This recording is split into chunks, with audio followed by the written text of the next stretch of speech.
Great to be here, guys. Thanks so much for coming. We're all very excited. Let me introduce our first guest today, Undersecretary of Commerce for Trade, Stefan Selig, former investment banker, so we all know him well at CNBC, but now has gone into the public sector. He's going to speak for a couple of minutes about the President's initiative, new announcement, and then we're going to have a chat. Come on up.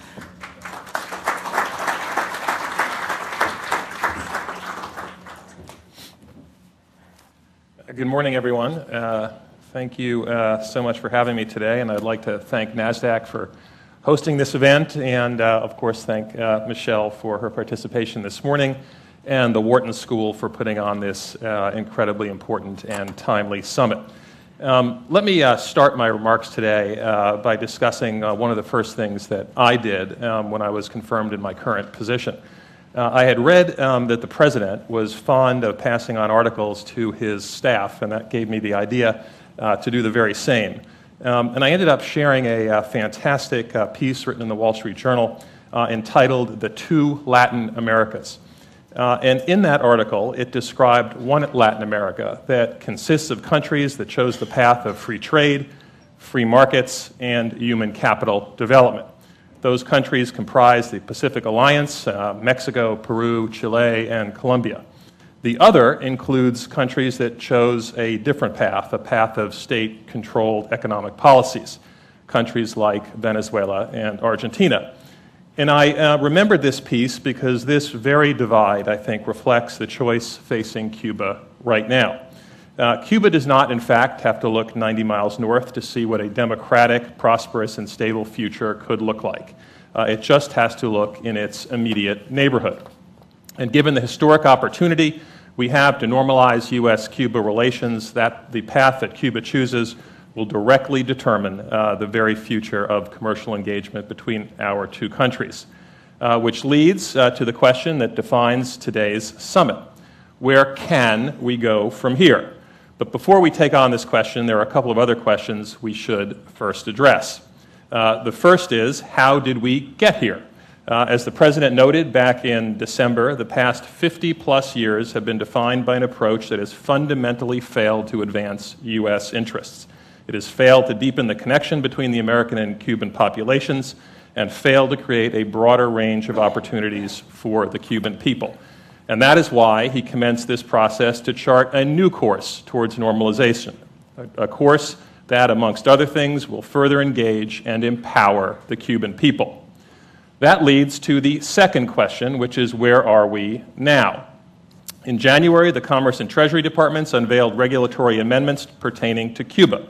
These measures will facilitate travel to Cuba for authorized purposes, raise the limits on and generally authorize certain categories of remittances to Cuba, allow U.S. financial institutions to open correspondent accounts at Cuban financial institutions to facilitate processing of authorized transactions, authorize certain transactions with Cuban nationals located outside of Cuba, and allow a number of other activities related to, amongst other areas, telecommunications, financial services, trade in certain goods and services, particularly with Cuba's private sector, and shipping.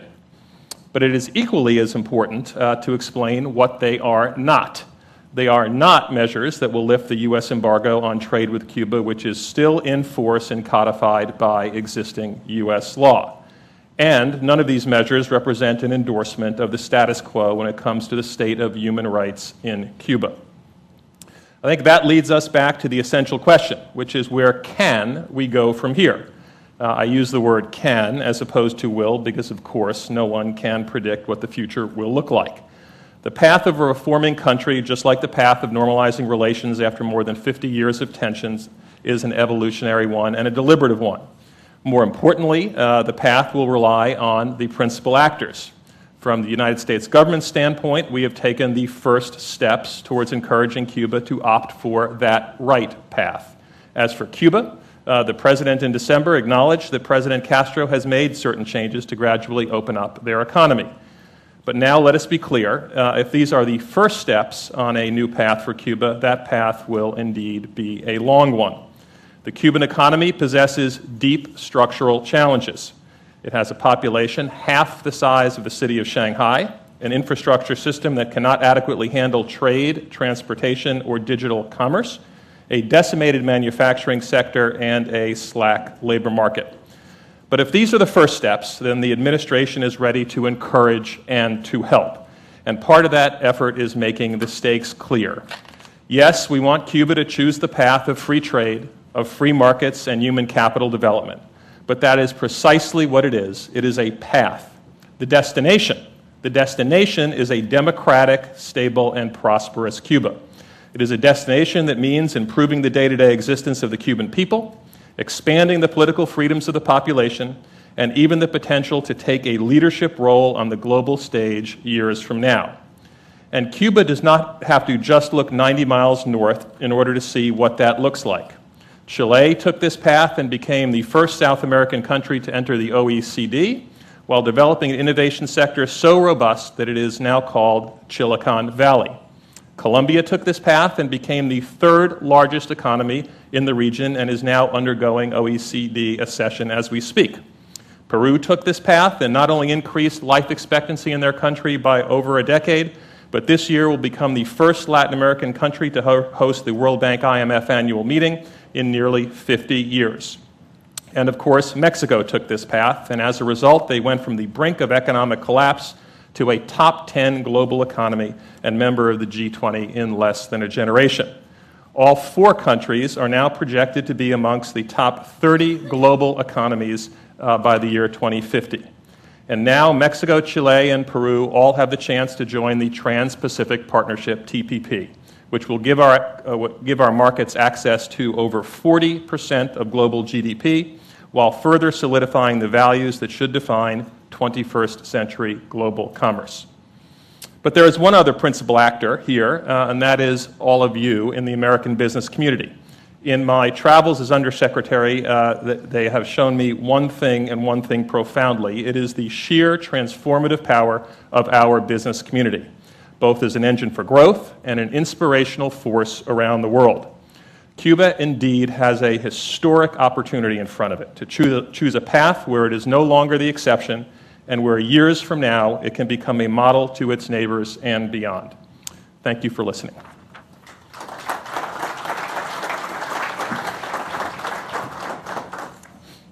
Great to have you here. We're Thanks, so Michelle. glad you It's could come. great to be back in the neighborhood. I just worked down the block for 15 years, so I'm feeling a little bit homesick. Okay.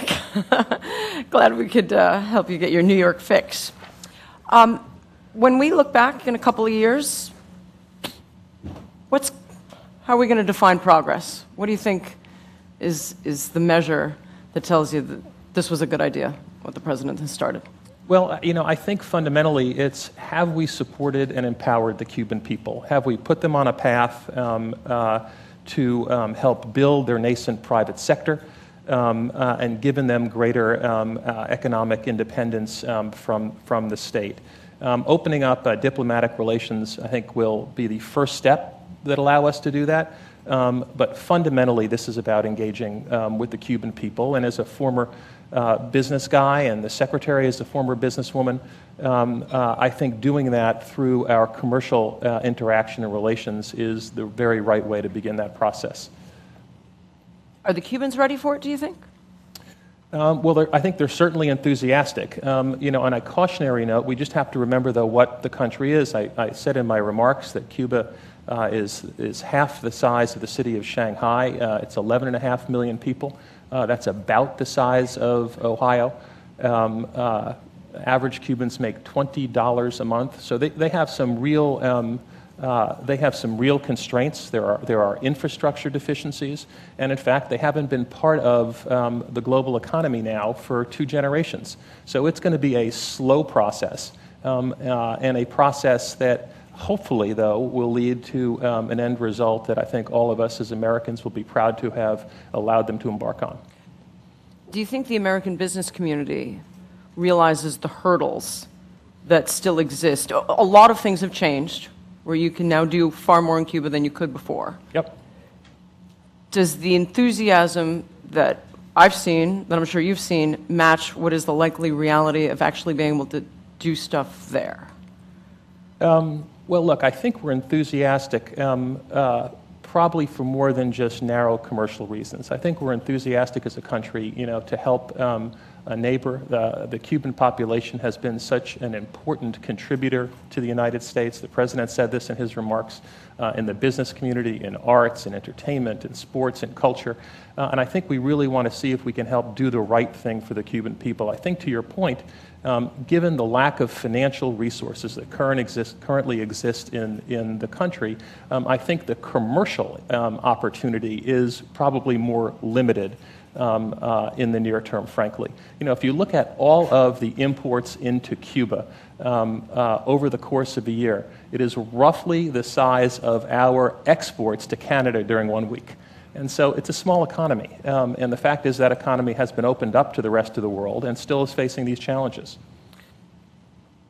So the announcement happens, and I can tell you how many people say to me, "Oh, great, Cubans are going to have the internet now." I said, well, actually, Cuba could always buy internet equipment, just not from the United States. They could have bought it from China. I mean, there are other reasons why the internet doesn't exist. To what degree is this designed to make the decisions now incumbent on the Cuban government to say no rather than having the embargo to blame? So I think that's an unbelievably important question. Let me just, on internet and telecommunications first for a moment. Only 14% of Cubans actually have access to the internet. We just had a representative from the Commerce Department down in Cuba this week, and he came back, and he actually said there's a lot of enthusiasm and actually knowledge of the internet and modern technology. There are about 90 internet cafes across Cuba today that charge $4.50 an hour for Cuban people to access. Again, this is a country where the average person makes $20 a month. So you go spend an afternoon on the internet and you don't eat for the rest of the month. I mean, it's really profound. There is one underwater cable connecting Cuba to the rest of the world through Venezuela. So there's a lot of infrastructure work that has to be done. As it relates to your second point, I think that is exactly right.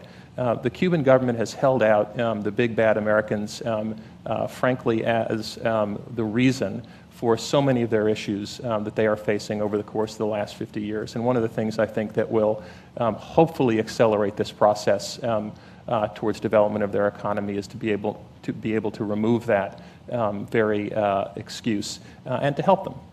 Is the message from the administration to say the Verizons and the AT&Ts of the world, like, go down there, ask, try, and see what we get?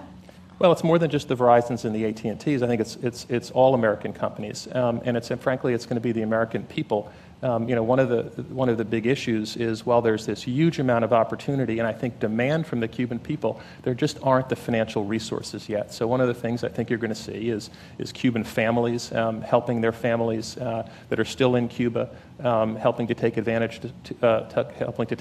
of some of these opportunities.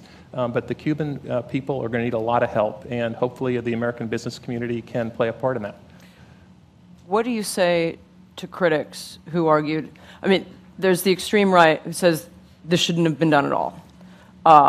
The less extreme right would say things had to change, but this administration could have extracted more in this process. You know what? It is not a deal, okay? I mean, I was a deal maker, and the same advice I gave to CEOs and to boards, when you make a strategic decision as a company, you cannot be so concerned necessarily with the exact right timing to time a market. The fact is we are doing the right thing. The fact is a policy that we've had in place for 50 years has failed. And this is the right thing to do for the Cuban people. And so I think it is actually the wrong way to think about it. And the right way to think about it is strategically, not tactically. And that's a very, very tactical, narrow, I think, perspective. Do you think if the president didn't have to deal with Congress, do you think would he want to lift the embargo completely? Well, he did say in his remarks in December that he has called upon Congress to lift the embargo. And so by divine fiat, if he could do that, I presume he would, but he can't. But I think it is, again, the right thing to do, and we're hopeful that Congress will do that. What are your predictions for how long the embargo lasts? Do you have any? Well, again, as a former Wall Street guy, a long time ago, I've given up making predictions. But I hope that we will allow the Cuban people to make progress, and lifting the embargo will be a very, very important part of that. But there's still a lot of things we can do now. We are increasing the ability for Americans to travel to Cuba. There are now 12 separate authorized categories that will allow allow Americans to travel to Cuba, including for commercial purposes, which is obviously so relevant to this audience here today. So when the announcement happens, we're having the conference calls with everybody involved, journalists I'm talking about, and then speaking with businesses that are already trying to figure out, can we sell HVAC? Can we do this? Can we do that? Dealing with OFAC, et cetera. Correct me if I'm wrong, the impression I get, there's going to be very little enforcement. When it comes to travel, asking over and over again, how are you going to make sure people stick with these official categories? Right. When we see Paris Hilton and Naomi Campbell down there, beating up photographers, right. It looks like the message is, we're going to look the other way, just go. Is that an accurate observation on my part? I presume they were down there for humanitarian projects. I'm sure. Which is, in fact, one of the allowable categories. Arts and culture. Exactly. Yeah. Look, we're all kind of learning as we go here, and the Cuban people are learning as they go. And, I think like in business, this is about, doing your due diligence, knowing your customer, knowing your markets. And so I think we're taking it one step at a time. So when the business community applies to OFAC and they're literally told, use your best judgment, we shouldn't read that as a wink and a nod or... I don't think the U.S. government does a lot of winks and nods, so I would not. The rules are codified by laws. And for questions, I think there are two places to go. It's OFAC and Treasury and at the Commerce Department in our BIS bureau. So, you mentioned Venezuela. Yep. And the one internet connection that they have with Venezuela. Do you have any insight as to whether or not the situation in Venezuela is one of the reasons why Cubans were willing to come to the table at this point? We've said that on air. Everybody's postulated that on air. But do we know that to be a fact in any way? I think it's very hard, obviously, to judge motivations for people. What I will say is, Venezuela has been very supportive of the Cuban economy for some period of time. I think they send something like 100,000 barrels of oil a day or something like that to Cuba at extraordinarily attractive prices. And obviously, given what's going on in their economy, they are going to be highly stressed in their ability to continue to help be supportive of Cuba. And so whether or not that went into the calculus that the Cuban government and Castro thought about is obviously impossible to tell. But what I would say is it might have potentially accelerated this process, but I do think this was destined to happen. It was destined to happen because the economy is failing and because the Cuban people, frankly, are in a very difficult position. And as the world does, in fact, globalize and they see in their neighborhood so many countries that are doing so much better that they really have been forced and are being forced to rethink their policies.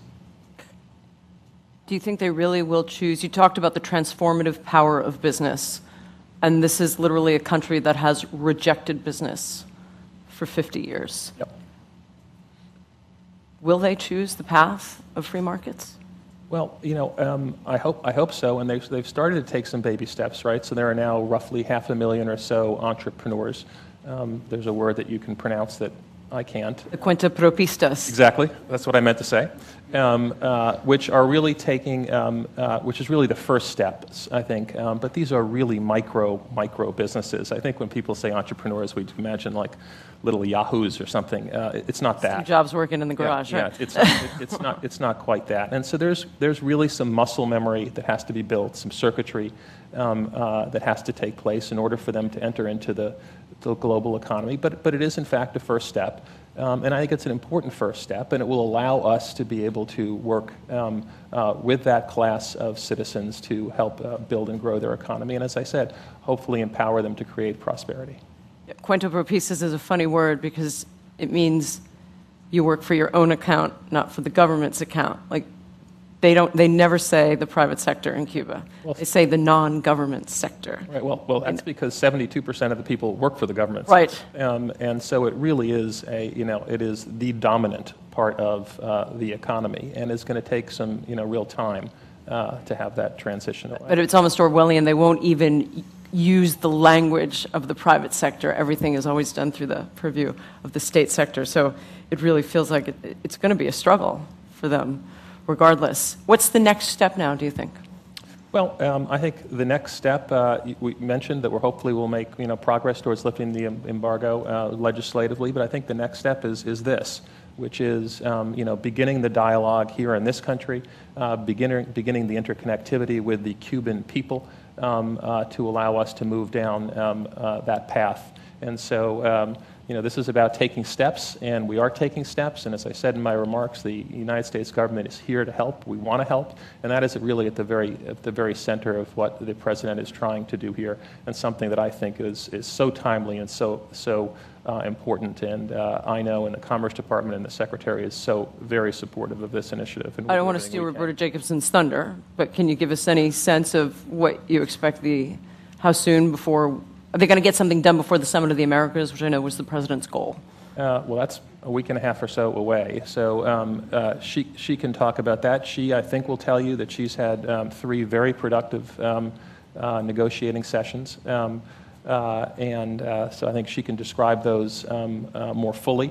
But as I said, this is going to be a process. So like any deal, you don't really put time frames on deals. What you do is you work towards the position where you get to a good deal and a good outcome, and the timing ends up being what the timing is.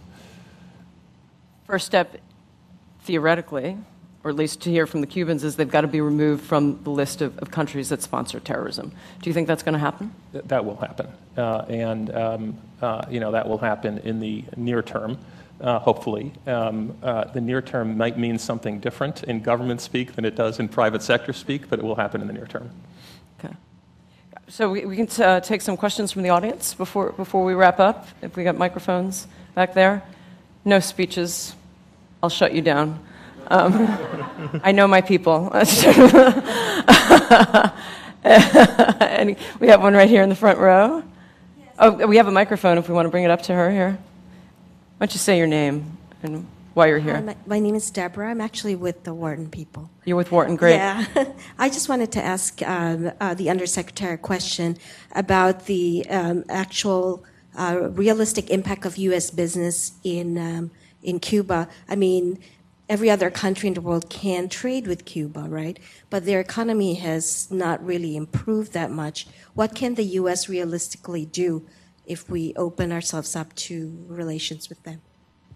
Well, I think I think your cautionary note is the right one, and it echoes the point I made, which is, the Cuban economy has been open to the rest of the world now for some period of time, and it's not like the Chinese and others have been rushing in, and I think that's reflective of some of the issues around infrastructure and, frankly, around economic capacity to actually take advantage of globalization. So that is for sure going to be have a limiting impact on what we and other countries can continue to do. Over here.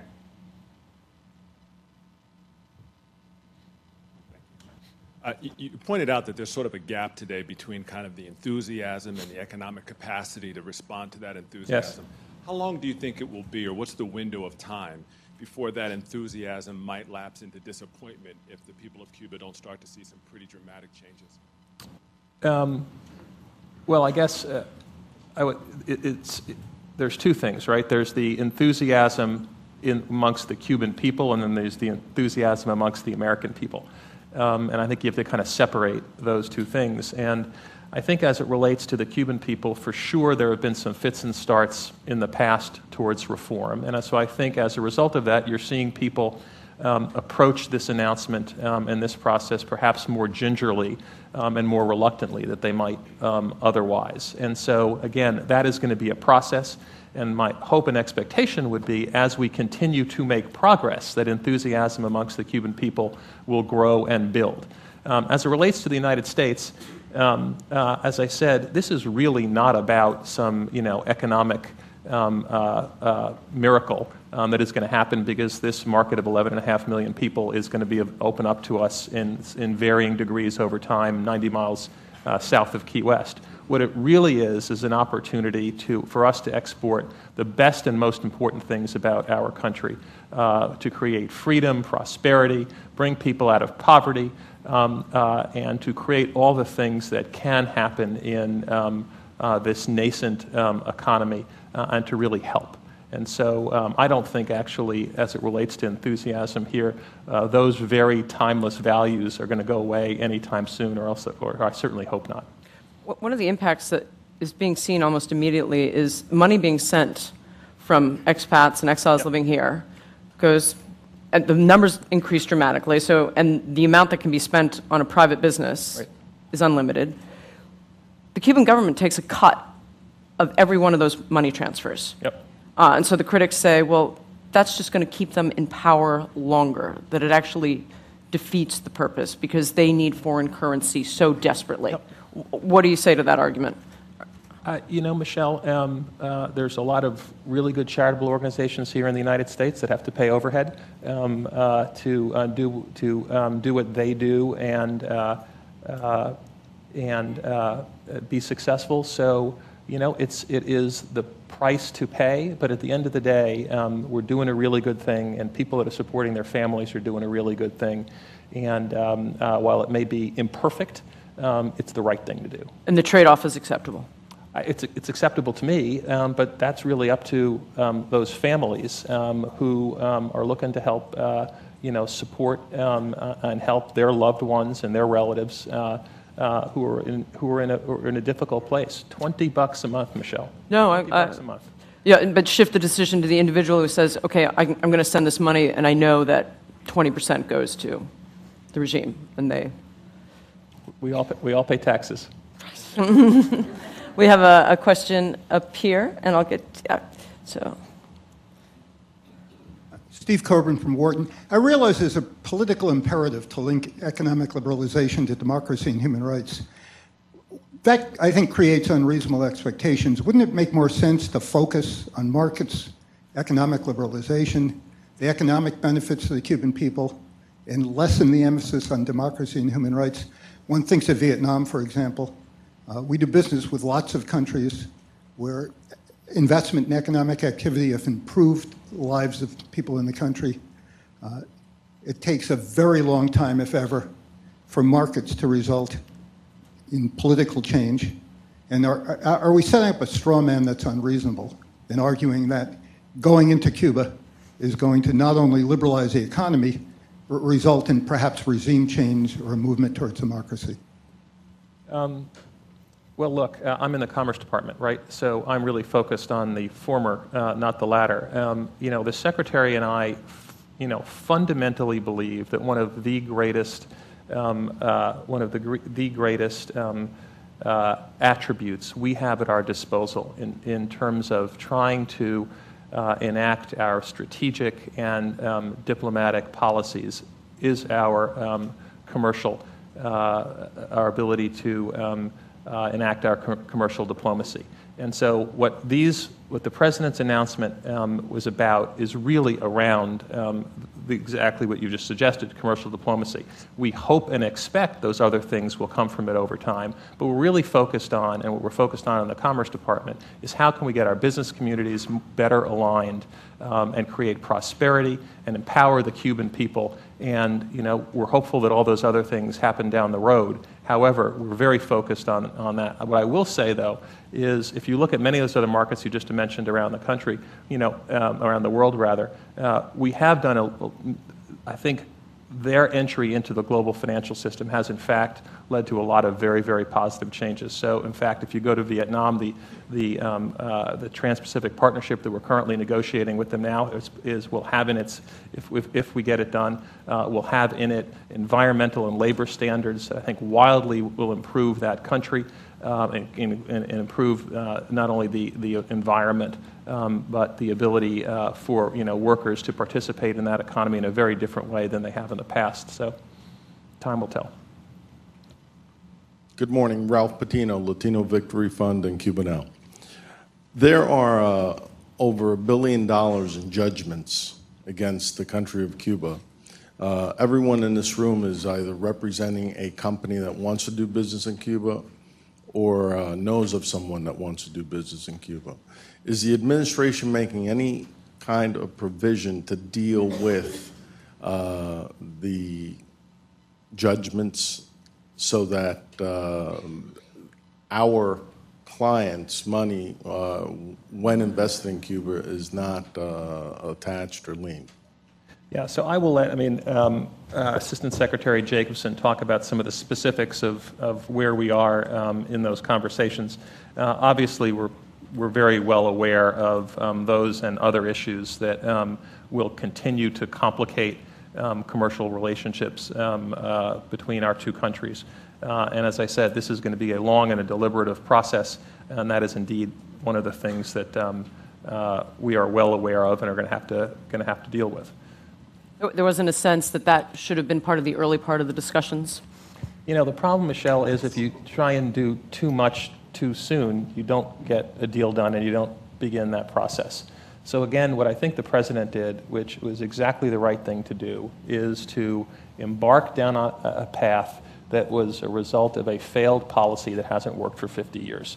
And, could we have gotten more? Could the timing have been different? Could we have done a better deal? I think fundamentally that is just not the right way to think about it. You're a deal guy. What do you think? How many cents on the dollar does that have to get settled for, do you think? I have no idea, and I don't think it's really a deal, frankly. And I think this goes both ways, right? So we've got a lot on both sides of the ledger to talk about. I know some hedge funds who are betting 20 cents. So let's see. There's a woman with a microphone right there. Go ahead. Nora Gomez for the Miami Herald. So far, the Cuban government has the monopoly over imports and exports. Have you have any advance on how to implement these January measures and how you're going to export to private entrepreneurs in Cuba? So if it's going to be through the government or... It's actually not going to be through the government. So there are still prohibitions. There are prohibitions to selling any or providing any goods or services to non-private sector actors. And this becomes very, very complicated because if some part of the business does some work in the economy with the government, it's permissible. However, if their primary customer or their exclusive customer is a private business is the government, that's impermissible. The Assistant Secretary, I think, can give you more details on that. But this is complicated. But to be clear, we are only allowed to, Americans are only allowed to provide goods and services to the private sector and not any state-owned or state-run enterprises. So, but the spirit of her question, like if you want to distribute to private entrepreneurs, there's only one importer. It's the government. I'll import. How do you get around that unless you're, loading up lumber on Sun Country out of JFK every day? Yeah. Right? Yeah, so it's complicated, and we're kind of learning as we go. And I think the right place to start is going to have conversations with the Commerce Department and the Treasury Department to make sure that's done appropriately. So to be decided. Yes, to be worked out. Right. Right here in the front row. Oh no, somebody's got a mic right here. Sorry, I didn't see that. Yes, I've been doing a lot of business with Cuba. I'm based in Canada, of course, not the States, for the last 20 years.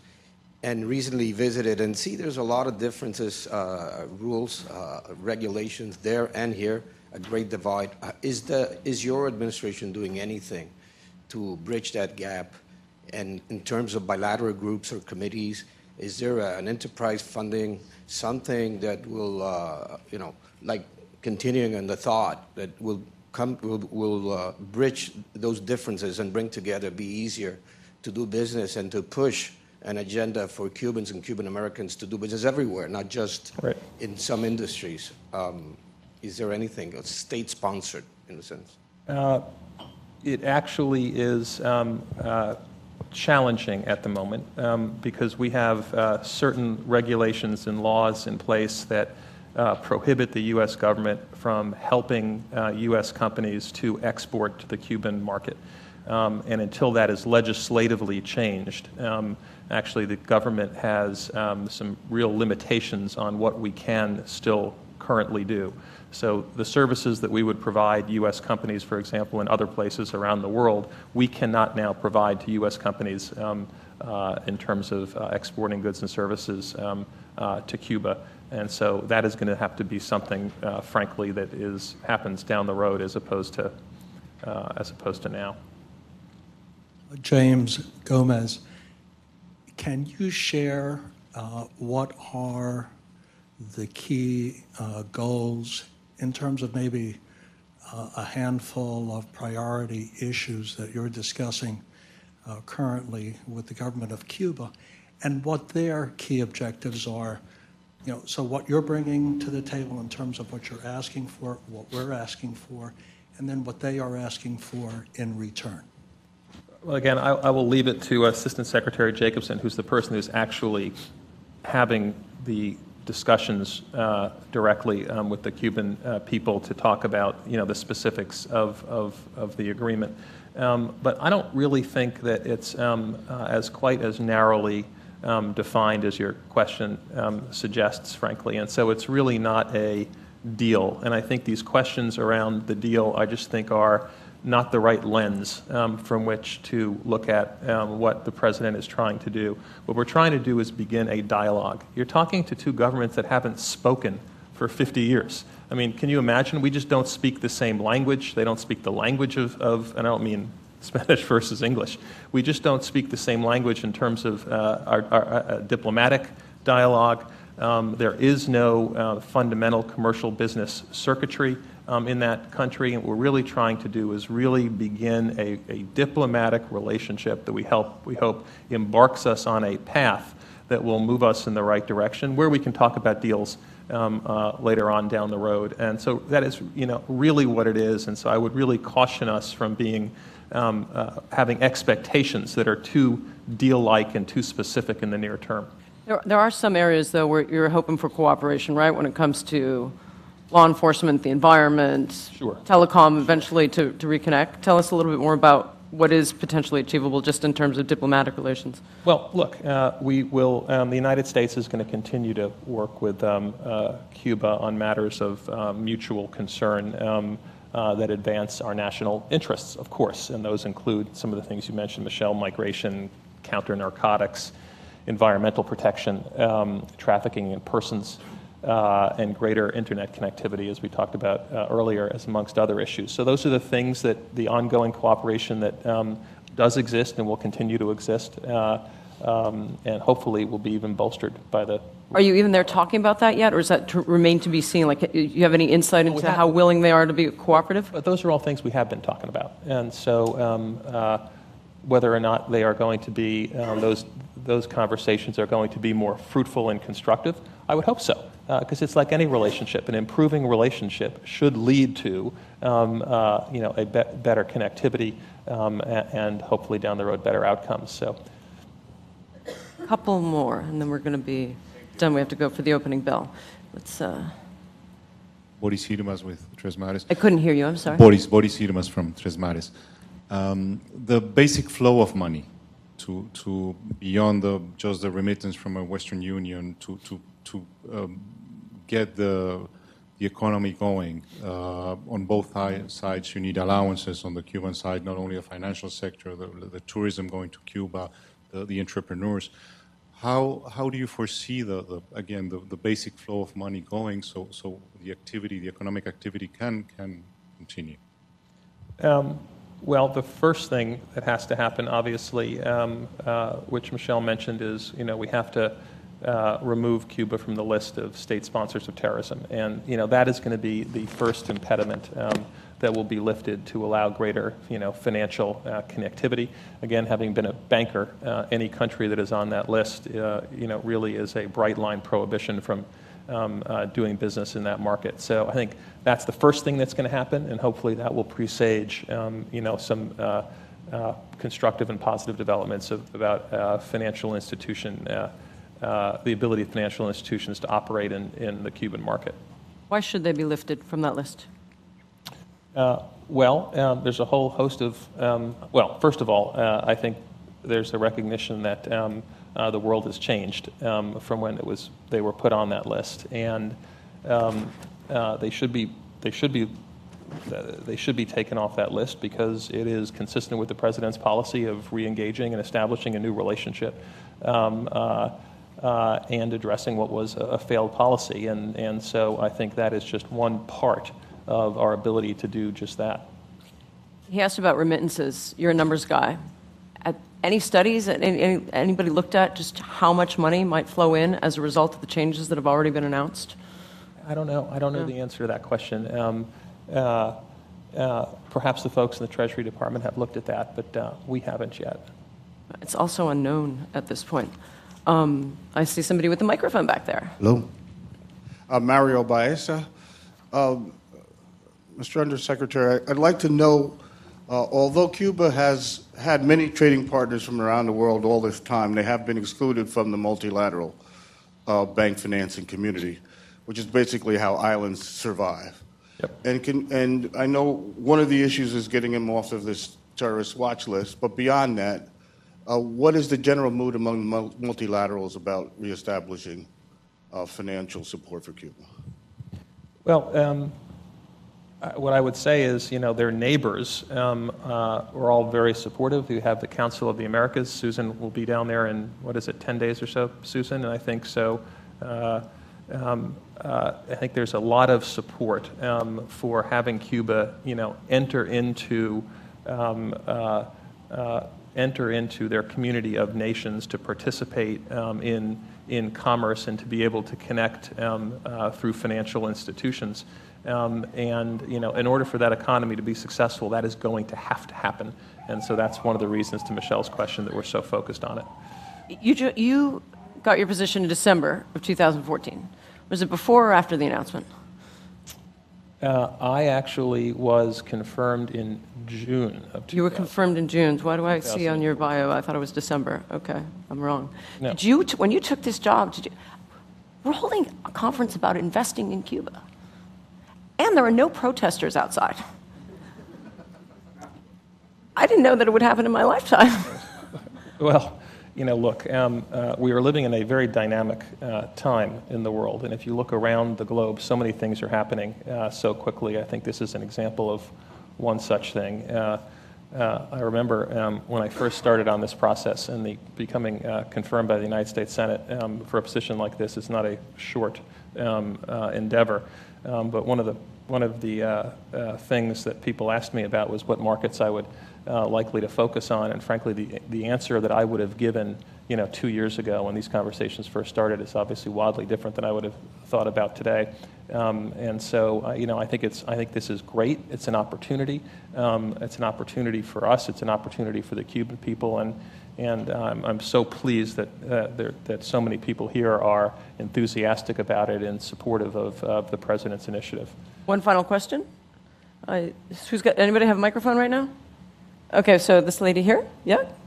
I'm wondering if you can say more about the intersection of commercial diplomacy and the confiscated properties and assets of the wealthy Cuban Americans who want to reinvest and integrate there too. Yeah, I'm not sure those things are directly linked.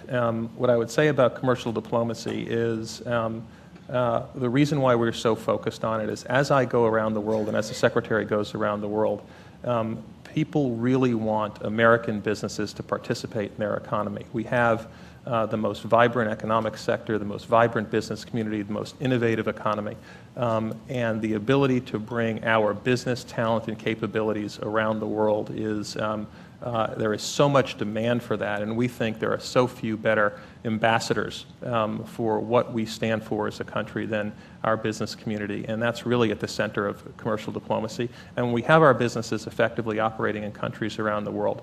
We have seen a lot of progress in areas like transparency, rule of law, amongst other things that are so important for businesses to ultimately be successful, and some of the reasons why the Cuban economy remains so challenged. And ultimately, would the U.S. government take? I can understand the U.S. government taking a position on, General Electric's claims, et cetera, and the whole pile of OFAC claims. the Cuban exiles who lost property there, is that ever going to be a purview of the U.S. government? This is a process, Michelle. And Right. It's so difficult to kind of predict how it is going to develop. And, again, I just maybe we should end with where I started, which is, we're taking steps. This is going to be a long road, and it's going to be complicated, and there are going to be lots of issues that come up.